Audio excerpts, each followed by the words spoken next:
तो दोस्तों हमारे भारत का वो हिस्सा जिसे कि हम लोग अब अष्टलक्ष्मी के नाम से जानते हैं, यानी पूर्वोत्तर का पूरा पूरा भाग, जहां पर कुल 8 छोटे छोटे से प्रदेश आते हैं। अभी तक होता ये था कि ये मेन स्ट्रीम में आ नहीं पाए थे। यहाँ पर डेवलपमेंट की बात की जाए तो जिस हिसाब से देखने के लिए परिस्थितियां मिलती है, बिल्कुल भी डेवलपमेंट नहीं है। इन सब चीजों की वजह से वहां पर आम लोगों को काफी ज्यादा परेशानियों का सामना करना पड़ता है। इन सब चीजों की वजह से अलगाववाद भी वहां पर एक बड़ी समस्या बनकर बैठा है।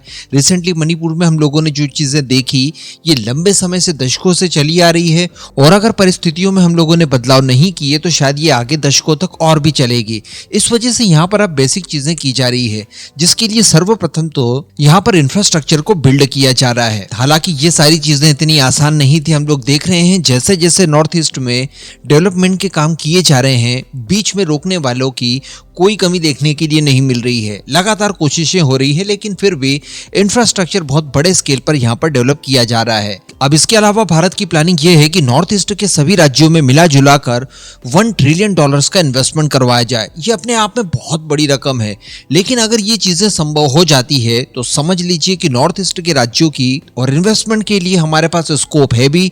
ऑलरेडी इजराइल इस क्षेत्र में इन्वेस्टमेंट करने के लिए तैयार है, सिंगापुर कर रहा है, जापान कर रहा है, भारत के अंदर से डोमेस्टिक इन्वेस्टमेंट भी जाएगा। तो ये सारी कुछ चीजें हम लोग अचीव कर सकते हैं। और ये जो इन्वेस्टमेंट की जानकारी है, ये 30 नवंबर को शुरू हुए भारत के अंदर एक प्रोग्राम IISF में केंद्रीय मिनिस्टर जितेंद्र सिंह जी की तरफ से कहा गया। दरअसल भारत के अंदर इंडिया इंटरनेशनल साइंस फेस्टिवल, इसका 10th एडिशन चल रहा है इस समय, और इसी फेस्टिवल के दौरान जितेंद्र सिंह जी की तरफ से ये कहा जाता है कि $1 ट्रिलियन का इन्वेस्टमेंट यहाँ पर जरूरी है, जो कि वर्ष 2025-26 तक जुटाने की कोशिशें की जाएगी, जिसके तहत साइंस एंड टेक्नोलॉजी को विशेष रूप से महत्व दिया जाएगा। साइंस एंड टेक्नोलॉजी के साथ साथ एजुकेशन और इसके अलावा मैन्युफैक्चरिंग को लेकर भी इस पूरे क्षेत्र को हब बनाने की तैयारियां चल रही है। अब आप समझ सकते हैं कि इतनी बड़ी लेवल पर इन परियोजनाओं को अगर यहाँ पर शुरू किया जाता है तो ये जो अष्टलक्ष्मी वाला इलाका है, ये भी पूरा बाकी के मेन स्ट्रीम भारत के साथ कंधे से कंधा मिलाकर चल पाएगा। लोगों के पास काम होगा, रोजगार होगा, तो इन सब चीजों के चलते जो अशांति से इलाके में बनी रहती है वो भी समाप्त हो जाएगी।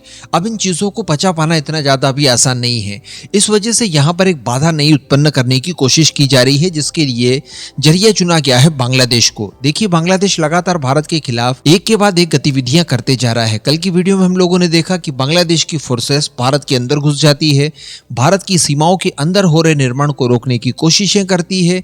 इसके अलावा ड्रोन्स भी वो लोग अपने इन इलाकों में उड़ाए जा रहे हैं। इसके अलावा खबर निकलकर लेटेस्ट ये आ रही है कि अब बांग्लादेश द्वारा प्रयास ये किया जा रहा है कि भारत के नॉर्थ ईस्ट के राज्यों में इंटरनेट सप्लाई को बाधित किया जाए। जी हाँ, अब ये आपको बताने की आवश्यकता नहीं है कि देश के किसी भी कोने में अगर आपको डेवलपमेंट करना है तो सबसे पहले वहां पर अच्छी इलेक्ट्रिसिटी की सुविधा और साथ ही इंटरनेट की अच्छी कनेक्टिविटी आपको रिक्वायर्ड होगी ही होगी।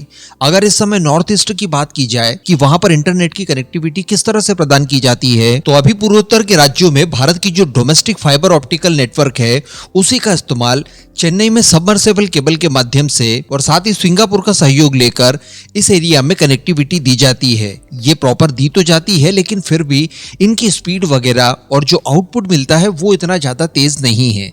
इस वजह से भारत बांग्लादेश ने ये तैयारी कर ली थी कि क्यों ना भारत के इन पूर्वोत्तर के राज्यों को सिंगापुर के माध्यम से वाया बांग्लादेश इंटरनेट की सप्लाई की जाए, जो कि काफी ज्यादा तेज हो। और इसके लिए शेख हसीना गवर्नमेंट के साथ भारत द्वारा एक समझौता भी किया था, जिसमें बांग्लादेश एक ट्रांजिट पॉइंट के तौर पर काम करता। यानी आसान शब्दों में आप ऐसा समझ लीजिए कि हमें इंटरनेट की सप्लाई एक्चुअली सिंगापुर से मिलती, जिसमें भारत की तरफ से एयरटेल कंपनी शामिल थी।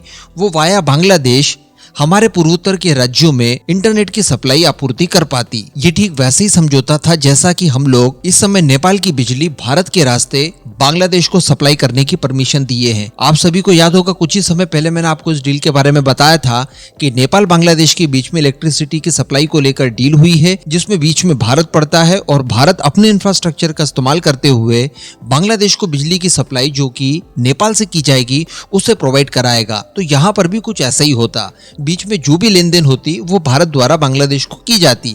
ये सारे काम फ्री में एक्चुअली नहीं किए जाते, लेकिन अब मोहम्मद यूनुस द्वारा इस फैसले को पलट दिया गया है, जो कि शेख हसीना द्वारा हरी झंडी दिखा दी गई थी। और कारण बताया कि देखिए, इस तरह की इंटरनेट सेवाओं को प्रदान करने में हमारा जो लक्ष्य है कि बांग्लादेश को क्षेत्रीय इंटरनेट हब बनाया जाए, उसमें कहीं ना कहीं व्यवधान पैदा होता है, तो हम ये नहीं कर पाएंगे। तो अल्टीमेटली भारत की जो प्लानिंग थी कि त्रिपुरा, अरुणाचल प्रदेश, आसाम, मिजोरम, मणिपुर, मेघालय और नागालैंड में तेज इंटरनेट की सप्लाई और कनेक्टिविटी को प्रदान करवाया जाए, उसमें कहीं ना कहीं डिले हमें देखने के लिए मिलेगा। तो अल्टीमेटली आप देख पा रहे हैं कि भारत में जितने भी डेवलपमेंट के काम किए जा रहे हैं, उन सभी को रोकने के लिए, उनमें व्यवधान पैदा करने के लिए लगातार इस तरह की चीजें देखने सुनने के लिए मिल रही है। फिर इंटरनेट की बहाली की जाए तो वहां पर प्रॉब्लम। अगर हम लोग इलेक्ट्रिसिटी के लिए हाइड्रो पावर प्लांट तैयार करने की कोशिश करते हैं अरुणाचल प्रदेश में, तो वहां पर विरोध प्रदर्शन होता है। इसके अलावा अगर हम लोग लक्षद्वीप के अंदर टूरिस्ट प्लेस को डेवलप करना चाहते हैं तो वहां पर विरोध। अगर हम लोग ट्रांसशिपमेंट के लिए अंडमान एंड निकोबार में बड़े प्रोजेक्ट चलाते हैं तो वहां पर विरोध। लगभग सभी तरह के विरोधों का सामना इस समय करना पड़ रहा है और ये हमारे लिए एक दुर्भाग्य है। इन सभी के निपटारे के लिए कोई सॉलिड सॉल्यूशन निकालना अति आवश्यक हो गया, वो भी जल्द से जल्द। स्पेशली बात की जाए अगर बांग्लादेश की, तो उसे इन सब चीजों के लिए उचित दंड जितना हो सके उतना जल्द देने की आवश्यकता है। इस पूरे मुद्दे पर अब आपका क्या मानना है, नीचे कमेंट करके जरूर बताइएगा।